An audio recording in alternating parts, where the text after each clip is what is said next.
Hey everyone, Nick Griot, Griot's Garage. Today we're going to talk about foaming surface wash, one of 3 liquids from our Boss foaming system.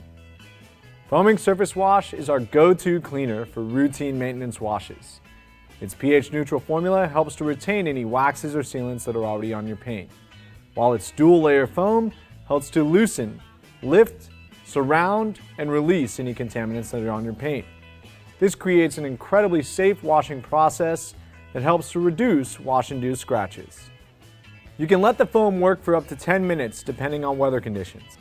Once you're satisfied with the amount of work the foam has done for you, follow up with a high-pressure rinse, and then it's up to you to decide what to do next.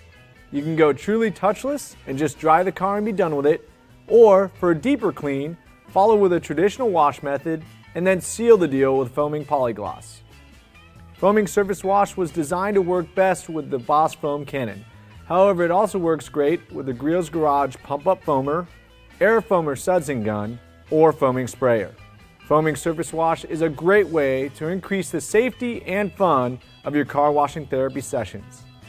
Thank you for watching. For more information on foaming surface wash, be sure to visit griotsgarage.com. And as always, have fun in your garage.